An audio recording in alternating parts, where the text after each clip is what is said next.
بسم اللہ الرحمن الرحیم۔ السلام علیکم۔ یہ کاشان بصیرت کا آڈیو بک چینل ہے اور آپ جو کتاب سماعت فرما رہے ہیں اس کا نام ہے عقائد امامیہ۔ اس کے مؤلف ہیں آیت اللہ عظمیٰ جعفر سبحانی اور اس کا ترجمہ کیا ہے حجت الاسلام مولانا سید قلبی حسین رضوی نے۔ آئیے سنتے ہیں اس کا پارٹ نمبر 21، صفحہ نمبر 336۔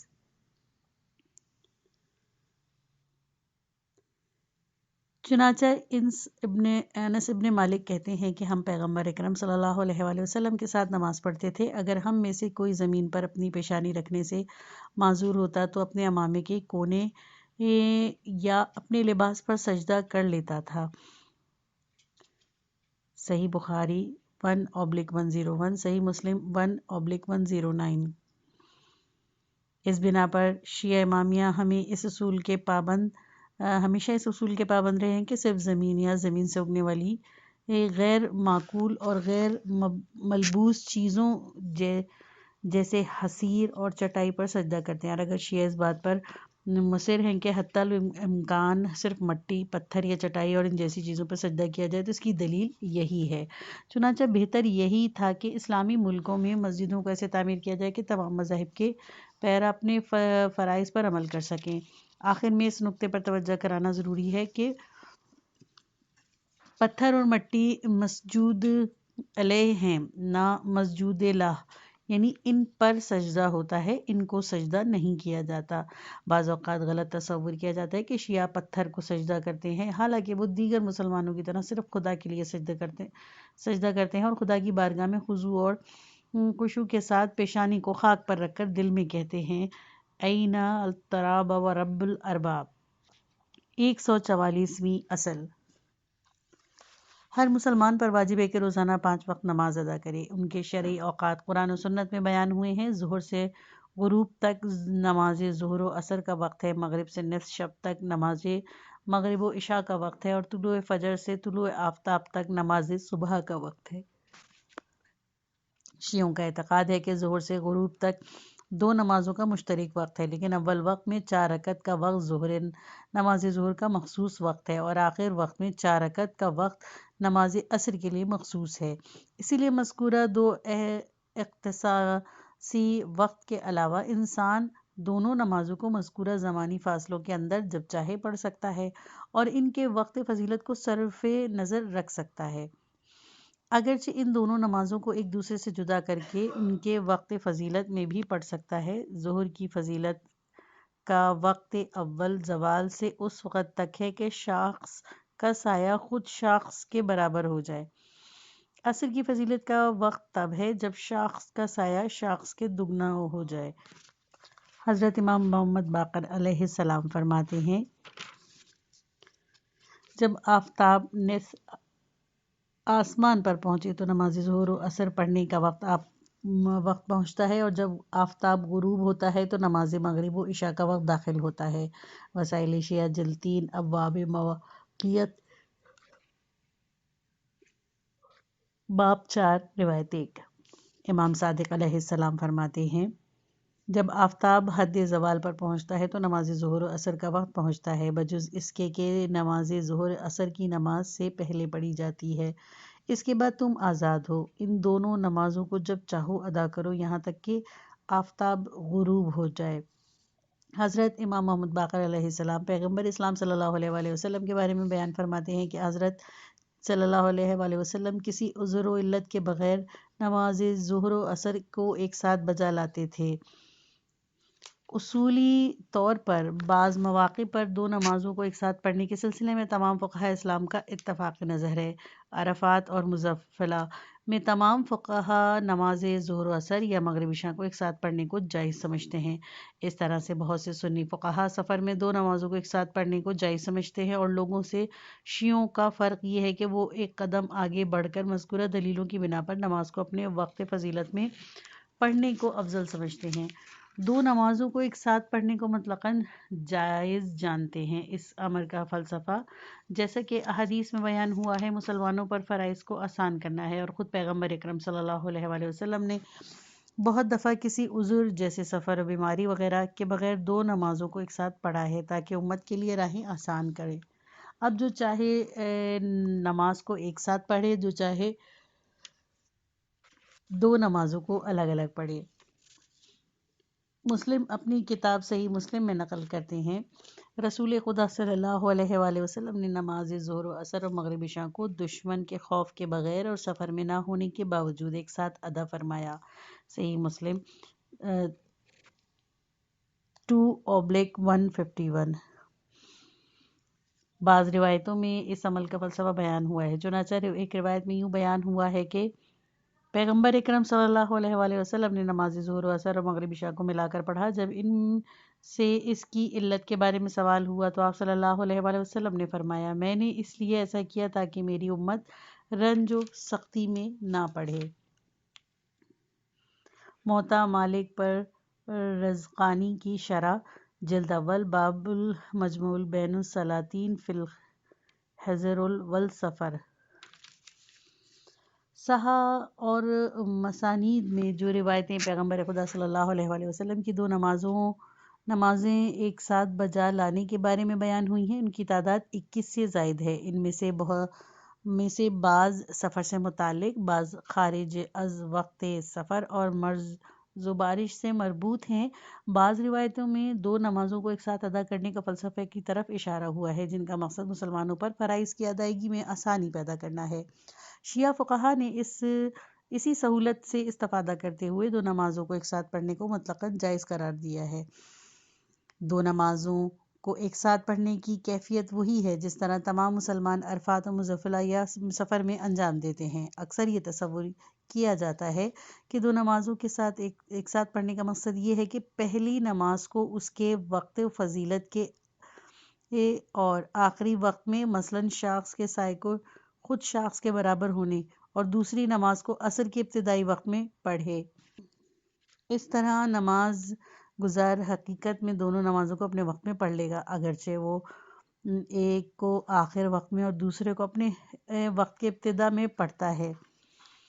یہ تصور ظاہر روایت کے خلاف ہے، کیونکہ جیسا کہ بیان ہوا ہے دو نمازوں کے ایک ساتھ پڑھنے کی کیفیت وہی ہے جو تمام مسلمان عرفات و مزدلفہ میں انجام دیتے ہیں۔ اس طرح کہ عرفات میں دونوں نمازوں کو ظہر کے وقت اور مزدلفہ میں دونوں نمازوں کو عشاء کے وقت پڑھتے ہیں۔ اسی لیے جس جمع کے رسول خدا صلی اللہ علیہ وآلہ وسلم زبانی بیان ہو چکا ہے، وہ یہی مذکورہ جمع ہونی چاہیے، نہ کہ ایسی جمع کہ ایک نماز کو آخری وقت میں پڑھا جائے اور دوسری نماز کو اول وقت میں پڑھا جائے۔ اس کے علاوہ بعض روایتوں میں دو نمازوں کو جمع کر کے پڑھنے کا فلسفہ امت کے لیے وسعت وقت اور آسائش بیان ہوا ہے، اور بعض اوقات میں رفع حرج، اور یہ اس امر کی صورت میں محقق ہو سکتا ہے جب نماز گزار کے لیے دو نمازوں کو ایک ساتھ پڑھنے کے سلسلے میں آزادی اور اختیار ہو، یعنی نماز ظہر و عصر یا مغرب و عشاء کو وقت میں وسعت جب چاہے پڑھ لے تاکہ رفع حرج محقق ہو سکے۔ اس کے علاوہ دو نمازوں کو جمع کر کے پڑھنے کی اس تفسیر کی بنیاد پر کہنا چاہیے کہ پیغمبر خدا صلی اللہ علیہ وآلہ وسلم نے کوئی جدید اور نئی چیز نہیں پیش کی ہے، کیونکہ اس طرح اکٹھے دو نمازیں پڑھنا پیغمبر صلی اللہ علیہ وآلہ وسلم کے عمل سے پہلے بھی جائز اور رائج تھا، اور ہر مسلمان نماز ظہر کو آخری وقت میں اور عصر کو اول وقت میں پڑھ سکتا تھا۔ شیعہ فقہا نے دو نمازوں کو ایک ساتھ پڑھنے کے دلائل کے بارے میں وسیع تحقیقی مقالات لکھے ہیں۔ اس موضوع پر دلچسپی رکھنے والے افراد ان کا مطالعہ کر سکتے ہیں۔ 145ویں اصل فقہ شیعہ کتاب و سنت کی رہنمائی میں دو قسم کے ازدواج کے صحیح ہونے کے قائل ہیں: دائمی عقد، یہ مسئلہ محتاج وضاحت نہیں، اور عارضی عقد، یعنی کہ متع جس کی کیفیت ہم ذیل میں بیان کرتے ہیں: عورت اور مرد جن کے باہم عقد کرنے میں کسی قسم کی شرعی رکاوٹ، یعنی نصب اور رضا وغیرہ کی صورت میں نہ ہو، مہر مقرر کر کے بعد ایک معین مدت کے لیے زواجی زندگی کا رشتہ جوڑ سکتے ہیں، اور مدت کے تمام ہونے کے بعد صیغہ طلاق جاری کیے بغیر ایک دوسرے سے جدا ہو جاتے ہیں۔ اگر ان دو زن و شوہر سے کوئی بچہ پیدا ہو جاتا ہے تو وہ ان کا شرعی فرزند ہے اور دونوں ماں باپ سے وراثت لے سکتا ہے۔ عورت کو بھی مدت تمام ہونے کے بعد وہ وعدہ شرعی کی رعایت کرنا ہوگی۔ اگر وہ حاملہ ہے تو وہ اسے بچے کی پیدائش تک صبر کرنا ہوگا اور دوسری شادی سے اجتناب کرنا ہوگا۔ متع یعنی موقتی شادی کیفیت کے لحاظ سے عقد دائمی سے مختلف نہیں ہے۔ تمام احکام جو عقد دائمی پر لاگو ہوتے ہیں وہی متع یعنی وقتی عقد پر بھی لاگو ہیں۔ جو بنیادی فرق ان دو شادیوں میں ہے درج ذیل دو مطالب میں خلاصہ ہوتا ہے۔ نمبر 1 متع میں مدت کا تعین ہوتا ہے۔ نمبر 2 ادائیگی نفقہ کا متع میں واجب نہ ہونا۔ ان دو مطالب کے علاوہ ان دو شادیوں میں دیگر اختلافات اتنے جزوی ہیں کہ خاص فرق پیدا نہیں کرتے۔ چونکہ اسلام ایک جامع اور آخری دین ہے، اسی لیے اس نے جنسی بحرانوں کو حل کرنے کے لیے اس قسم کا منصوبہ پیش کیا۔ ایک ایسے جوان کے بارے میں سوچئے جو بیرون ملک تعلیم حاصل کر رہا ہے یا کسی کام میں مشغول ہے اور عقد دائمی کی قدرت نہیں رکھتا، اس صورتحال میں اس کا فریضہ کیا ہے؟ معلوم ہے کہ اس جوان کو مندرجہ ذیل 3 راہوں میں سے کسی ایک کو اپنانا ہوگا۔ نمبر 1 خودداری کے تحت اپنے آپ کو جنسی خواہشات سے محروم رکھے۔ نمبر 2 بدکردار اور بیمار عورتوں سے ناجائز تعلق کو برقرار رکھے۔ یا جی وقتی شادی یعنی کہ متع سے استفادہ کر کے ایک پاک دامن خاتون سے اس طرح زواجی زندگی کرے کہ رفع مشکل کے ساتھ ساتھ اس پر مالی بوجھ نہ پڑے۔ واضح ہے کہ مذکورہ مسائل میں چوتھی کوئی راہ موجود نہیں جس سے یہ جوان استفادہ کرے۔ البتہ اس کا یہ مطلب نہیں کہ متع ایسے ہی خاص حالات کے لیے مخصوص ہے، لیکن پھر بھی ایسے حالات اس کے شرعی طور پر اس کے وجودی فلسفے کا سبب ہو سکتے ہیں۔ ضمناً یہ امر قابل توجہ ہے کہ دیگر مذاہب سے تعلق رکھنے والے فقہا بھی ایک قسم کے عقد دائمی کی تائید کرتے ہیں کہ در حقیقت وہی متع ہے، اور وہ یہ ہے کہ ایک مرد اور عورت آپس میں دائمی عقد کر لیتے ہیں، لیکن ان میں سے ایک یا دونوں جانتے ہیں کہ ایک مدت کے بعد طلاق کی صورت میں ایک دوسرے سے جدا ہونا چاہیے۔ اس قسم کی شادی در حقیقت الزواج موقت یعنی متع ہے، صرف نام میں فرق ہے۔ قرآن مجید میں اور سنت پیغمبر صلی اللہ علیہ وآلہ وسلم متع کی مشروعیت کی تائید کرتے ہیں۔ قرآن مجید فرماتا ہے پس جو بھی ان عورتوں سے تمتع کرے ان کی اجرت انہیں بطور فریضہ دے دو۔ سورہ نساء آیت نمبر 24۔ مفسرین کے قریب باتفاق اکثریت اس آیت کے نزول کو متع سے مربوط جانتی ہے۔ اصولی طور پر اسلام میں اس قسم کے ازدواج کے شرعی ہونے میں کسی کو انکار نہیں۔ اگر اس سلسلے میں کوئی اختلاف ہے تو اس آیت کے منسوخ ہونے اور نہ ہونے میں۔ فریقین یعنی کہ سنی شیعہ کی روایتوں میں اس امر کی گواہ ہیں کہ یہ حکم منسوخ نہیں ہوا ہے، بلکہ چند وجوہات کی بنا پر خلیفہ دوم کی خلافت کے دوران اس حکم پر عمل درآمد کو ممنوع قرار دیا۔ اتفاق سے خود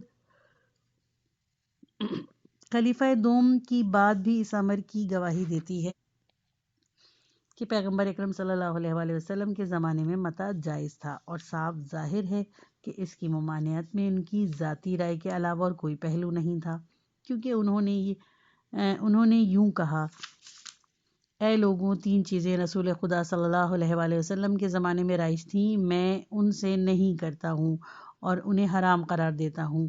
جس کسی کو ان کا مرتکب پایا اسے سزا دی جائے گی۔ وہ 3 چیزیں یہ ہیں: عورتوں سے متع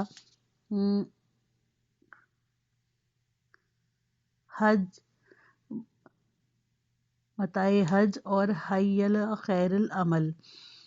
شرح مزید بحث الامامت صفحہ نمبر 464 وغیرہ۔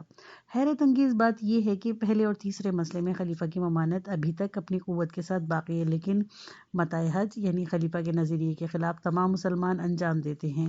متع حج کا مقصد یہ ہے کہ خانہ خدا کا زائر عمرہ اور اعمال حج کے درمیان حالت احرام سے باہر جائے اور محرم ہونے کی وجہ سے حرام شدہ چیزیں پھر سے اس پر حلال ہو جائیں۔ اس امر کی واضح دلیل ہے کہ پیغمبر اکرم صلی اللہ علیہ وآلہ وسلم نے متع سے نہیں کی ہے۔ یہ ہے کہ عمران بن حسین سے بخاری نے نقل کیا، اس نے کہا: آیہ متع کتاب خدا میں نازل ہوئی، ہم نے رسول خدا صلی اللہ علیہ وآلہ وسلم کے ساتھ اس پر عمل کیا اور ہرگز اس کی تحریم میں کوئی دوسری آیت نہیں نازل ہوئی۔ پیغمبر اکرم صلی اللہ علیہ وآلہ وسلم نے اپنی وفات تک اس سے نہیں فرمائی۔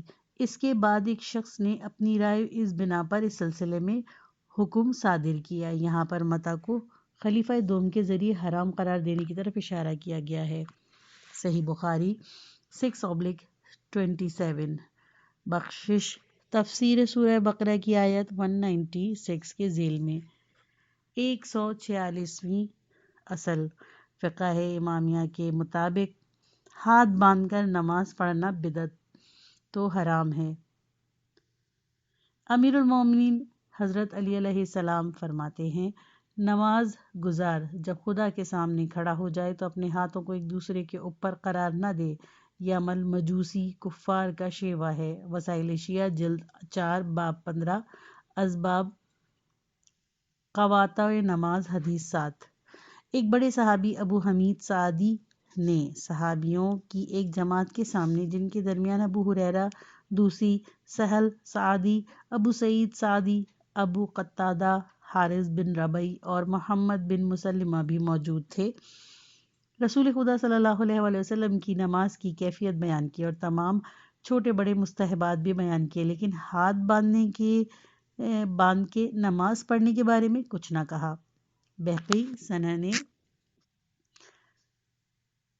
6/72-73 101-102۔ ابو داؤد سنن 1/194 باب افتتاح صلاۃ حدیث نمبر 730۔ ظاہر ہے کہ شیوہ پیغمبر صلی اللہ علیہ وآلہ وسلم ایسا ہوتا تو وہ ضرور ذکر کرتے یا ہزار یا یاد دلاتے۔ سعدی کی حدیث کی مشابہ حدیثیں حضرت امام جعفر صادق علیہ السلام سے بھی حماد بن عیسیٰ کے ذریعے ہماری حدیث کی کتابوں میں نقل ہوئی ہیں۔ وسائل شیعہ باب اول من ابواب افعال الصلاۃ حدیث 81۔ سہل ابن سعد کی حدیث سے پتہ چلتا ہے کہ ہاتھ باندھ کر نماز پڑھنا پیغمبر اکرم صلی اللہ علیہ وآلہ وسلم کے بعد وجود میں آیا ہے۔ وہ کہتے ہیں کہ کان الناس یأمرون، لوگوں کو حکم دیا گیا تھا۔ اگر یہ پیغمبر اکرم صلی اللہ علیہ وآلہ وسلم کا حکم ہوتا تو اس کام کو پیغمبر اکرم صلی اللہ علیہ وآلہ وسلم سے منسوب کرتے۔ فتح الباری 6/2/224۔ 147ویں اصل نماز تراویح پیغمبر اکرم صلی اللہ علیہ وآلہ وسلم کی پیروی میں مستحبات مؤکدہ میں سے ہے۔ شیعہ فقہ بتاتی ہے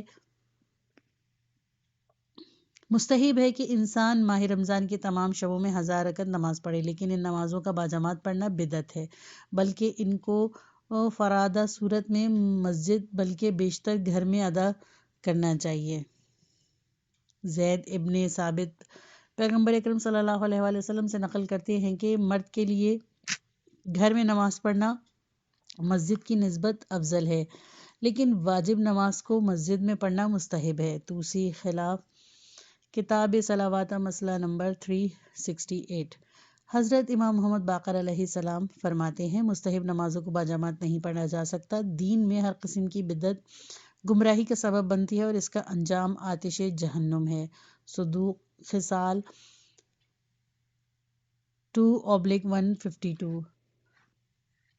امام رضا علیہ السلام اپنے ایک رسالے میں، جس میں آپ علیہ السلام نے ایک فرد مسلمان کے عقائد و اعمال کے سلسلے میں تحریر فرمایا، ذکر کیا کہ مستحبی نمازوں کو باجماعت نہیں پڑھا جا سکتا اور یہ کام بدعت ہے۔ صدوق عیون اخبار الرضا جلد 2 صفحہ نمبر 124۔ نماز تراویح کو باجماعت پڑھنے جو اہل تسنن میں رائج ہے کی تاریخ کا مطالعہ کرنے سے پتہ چلتا ہے کہ اس عمل کو اجتہاد بالرائے نے شرعی حیثیت بخشی ہے، حتیٰ کہ اسے بدعت حسنہ کہا گیا ہے۔ اس موضوع سے دلچسپی رکھنے والے حاشیے میں دیے گئے حوالے کا مطالعہ کر سکتے ہیں۔ قسطلانی ارشاد الساری 3/226، عینی عمدۃ القاری 110/126۔ 148ویں اصل تمام فقہاء اسلام معتقد ہیں کہ جنگی غنائم جہاد کرنے والوں میں تقسیم ہوتے ہیں، لیکن اس کا 5واں حصہ یعنی کہ خمس خاص موارد میں مصرف ہونا چاہیے۔ قرآن مجید اس سلسلے میں فرماتا ہے سورہ انفال کی آیت نمبر 41، اور یہ جان لو کہ تمہیں جس چیز سے بھی فائدہ حاصل ہو اس کا 5واں حصہ اللہ اور اس کے رسول صلی اللہ علیہ وآلہ وسلم، رسول کے قرابت داروں، تمام مساکین اور مسافران غربت زدہ کے لیے ہے۔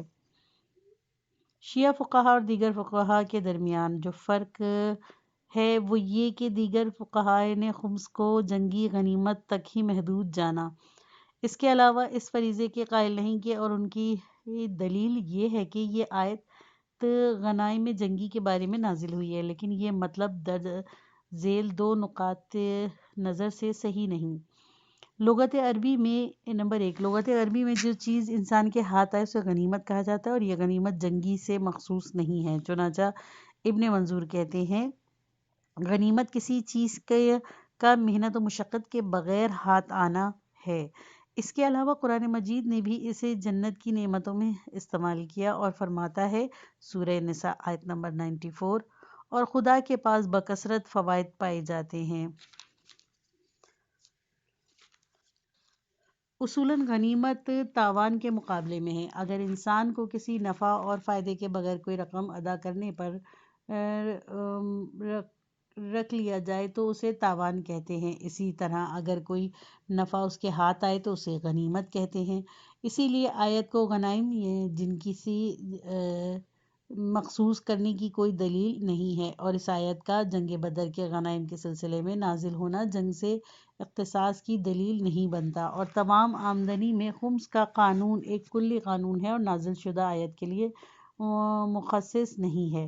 نمبر 2، بعض روایت میں آیا ہے کہ پیغمبر اکرام صلی اللہ علیہ وآلہ وسلم نے ہر قسم کی آمدنی پر خمس ادا کرنا واجب قرار دیا ہے۔ اس کے بعد قبیل عبد القیس میں سے ایک جماعت حضرت صلی اللہ علیہ وآلہ وسلم کی خدمت میں حاضر ہوئی اور سوال کیا، ہمارے اور آپ کے درمیان دشمن حائل ہیں اور ہم صرف حرام مہینوں میں یعنی آپ صلی اللہ علیہ وآلہ وسلم کے حضور آ سکتے ہیں، مہربانی کر کے ایسے احکام بیان فرمائیے کہ ان پر عمل کر کے ہم بہشت میں داخل ہوں اور دوسروں کو بھی اس کی دعوت دیں۔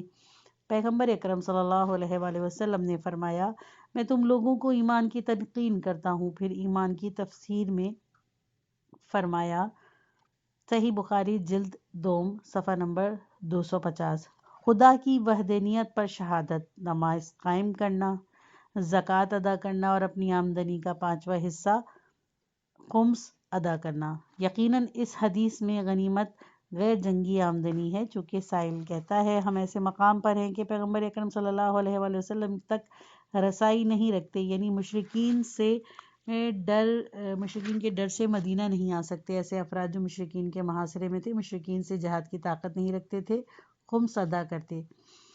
اس کے علاوہ ہر قسم کی آمدنی سے خمس کی ادائیگی کے واجب ہونے کے سلسلے میں اماں طہار علیہ السلام کی روایتوں میں صراحت ہوئی ہے اور کسی قسم کا ابہام باقی نہیں۔ وسائل شیعت جلد 6 کتاب خمس باب اول۔ فقہ سے مربوط یہ چند فروعی مسائل ہیں کہ شیعہ ان کے سلسلے میں خاص نظریے رکھتے ہیں۔ البتہ شیعوں کے دوسرے مذاہب سے فروعی مسائل میں اختلاف ان ہی مذکورہ چند مسائل تک محدود نہیں، بلکہ خمس، وصیت اور عرض کے ابواب میں بھی شیعہ اختلافات نظر رکھتے ہیں، لیکن اس کے باوجود شیعوں کا دوسروں کے ساتھ احکام کی کلیات میں اشتراک۔ تطبیقی صورت میں فقہ کی تدریس، خاص کر خاندان وحی کے مستدل آراء کی طرف خصوصی توجہ، جیسے امور شیعہ سنی کے درمیان اختلافات کے فاصلے کو کم کر سکتے ہیں۔ 149ویں اصل، اسلامی تہذیب امت اسلامیہ کے مسلسل کوششوں کے مرہون منت۔ مسلمان گوناگوں قومیتوں سے تعلق رکھنے کے باوجود ایمان و عقیدے کے سائے میں اسلام اور اس کی خدمت میں ذوب ہو کر اپنے تمام جدوجہد کے عالمی مقاصد کے کامیابی کے لیے عمل میں لائے، اور اس کے نتیجے میں ایک ایسی تہذیب کی بنیاد ڈالی کہ اس وقت بھی انسانی سماج اور درخشان تہذیب کا مرہون منت ہے۔ اس سلسلے میں اسلامی تہذیب کی شاندار عمارت کی تعمیر میں شیعوں کا مؤثر نمایاں کردار رہا ہے۔ وجہ ہے کہ یہاں پر ہم علوم اسلامی اور تہذیب سے متعلق کتابوں کی ورق گردانی کریں، جن میں ہر جگہ شیعہ دانشوروں کے نام روشن ہیں۔ ادبیات اور علوم ادبیات میں بس اتنا کافی ہے کہ اس علم کی بنیاد ڈالنے والے امیر المومنین حضرت علی علیہ السلام تھے، اور آپ اس راہ کو آگے بڑھانے والے آپ کے شاگرد ابو السعودہ دولی اور اس کے بعد دیگر شیعہ شخصیات زیادہ تر عراق میں رہتے تھے، جیسے زمانی متوفی 248 ہجری، ابن سکیت متوفی 244 ہجری، ابو اسحاق نحوی محبان امام موسیٰ کاظم علیہ السلام میں سے، کتاب العین کے مؤلف خلیل ابن احمد فراہی متوفی 170 ہجری، کتاب الجہیرہ کے مؤلف ابن درید متوفی 321 ہجری، اور کتاب المحیط کے مؤلف صاحب بن عباد متوفی 386 ہجری، اور ان کے علاوہ سینکڑوں شیعہ ادیب جن میں سے ہر ایک کو اپنے زمانے میں لغت، صرف نحو اور شعر و عرض میں صاحب کمال سمجھا جاتا تھا۔ علم تفسیر میں رسول خدا صلی اللہ علیہ وآلہ وسلم کے بعد پہلے مفسر حضرت امیر المومنین حضرت علی علیہ السلام اور آپ کے بعد اہل بیت اطہار تھے۔ ان کے بعد عبداللہ ابن عباس متوفی 66 ہجری اور اہل بیت علیہ السلام کے دیگر شاگرد تھے، جنہوں نے گزشتہ 14 صدیوں کے دوران قرآن مجید کی مختلف صورتوں میں سینکڑوں تفسیریں لکھی۔ ہم نے تبیان شیخ طوسی کے مقدمے میں شیعوں کی تفسیر نگاری کا تاریخی جائزہ لیا ہے۔ علم حدیث میں شیعہ دیگر اسلامی فرقوں میں مقدم تھے۔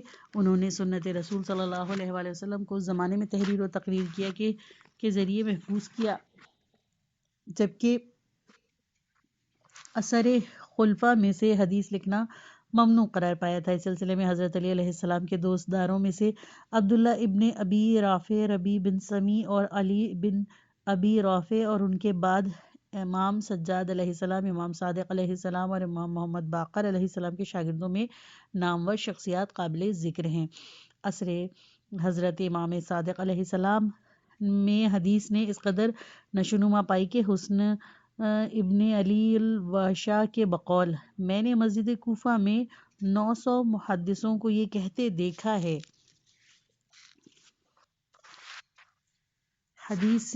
حدثنی جعفر بن محمد نجاشی، شمارہ 79۔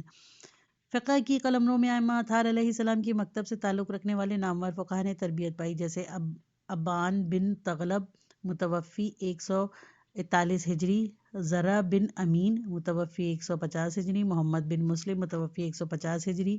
30 کتابوں کے مؤلف صفوان بن یحییٰ بجلی متوفی 210 ہجری، اور ان کے علاوہ سینکڑوں زبردست مجتہد و محقق جیسے شیخ مفید، سید مرتضیٰ، شیخ طوسی، ابن ادریس، محقق حلی اور علامہ حلی، جنہوں نے قیمتی علمی سرمایہ آثار اور یادگار کے طور پر چھوڑے ہیں۔ شیعوں نے صرف مذکورہ علوم میں ہی نمایاں خدمات انجام نہیں بلکہ دیگر علوم جیسے تاریخ، مغازی رجال، داریہ اور شعر و ادب میں بھی عالم اسلام کے لیے ایسی شایان شان خدمات انجام دیے ہیں کہ ہر ایک کا ذکر کرنا یہاں پر ممکن نہیں ہے۔ جو کچھ بھی اب تک بیان ہوا وہ علوم نقلی سے مربوط تھا، لیکن علوم عقلی جیسے علم کلام، فلسفے میں بھی شیعہ دیگر تمام مذاہب سے آگے ہیں، کیونکہ شیعہ دیگر تمام فرقوں کی نسبت عقل کی اہمیت کے زیادہ قائل ہیں، اور انہوں نے امیر المومنین حضرت علی علیہ السلام ان کے معصوم فرزند کے ارشادات سے الہام حاصل کر کے عقائد اسلامی کے تبیین میں حد سے زیادہ کوشش و سعی کی ہے، اور عالمی قدر متکلمین نیز عظیم فلسفہ عالم اسلام کے سپرد کیے ہیں۔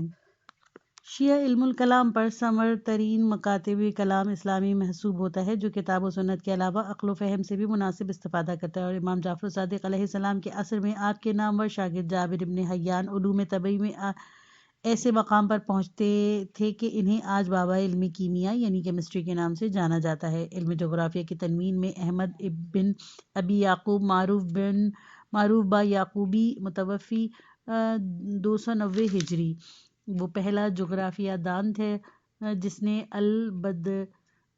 البلدان کی نامی کتاب تالیف کر کے عالم اسلام میں نام کمایا۔ شیعہ دانشوروں کی مذکورہ کوششیں پہلی صدی ہجری سے لے کر آج تک جاری ہیں۔ اس راہ میں بہت سے حوزہ، مدارس، یونیورسٹیاں قائم کی گئیں۔ اور علم و دانش کی راہ میں یہ ادارے بشریت کی مسلسل خدمت کر رہے ہیں۔ 185ویں اصل شیعہ امامیہ فروعات میں اختلافات کی موجودگی کو وحدت اور اخوت اسلامی کے لیے رکاوٹ نہیں سمجھتے اور اعتقاد رکھتے ہیں کہ پرسکون ماحول میں علمی مناظروں مباحثوں کا انعقاد کر کے بہت سی مشکلات اور فکری اور فقہی اختلافات کو جو مسلمانوں کے اتحاد اور سیاسی ہم آہنگی کی راہ میں رکاوٹ بنتے ہیں دور کیا جا سکتا ہے۔ اصولی طور پر ذوق اور افکار میں اختلاف کا وجود ایک فطری امر ہے اور دانشوروں کے لیے مناظرہ مباحثہ کا دروازہ بند کرنا علم و دانش کی موت کا سبب ہو سکتا ہے، جو بالآخر فکر و خیال کی موت ہے۔ اسی لیے ہمارے علماء اور بزرگوں نے ہر زمانے میں علمی اور عقیدتی مباحث کر کے حقائق کو واضح کرنے کی کوشش کی ہے اور اسلام کے قسم خوردہ دشمنوں کے مقابلے میں مسلمانوں کے باہمی اتحاد و اتفاق کا ہمیشہ استقبال کیا ہے۔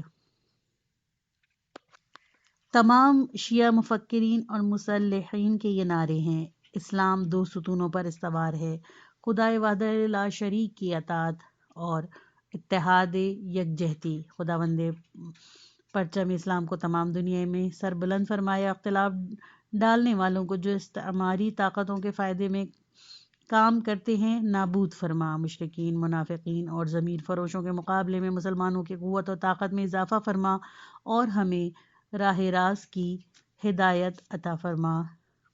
والحمد للہ رب العالمین۔ یہ اس کتاب کا آخری حصہ تھا۔ اب کتاب اپنے اختتام کو پہنچی۔ سماعتوں کا بہت بہت شکریہ۔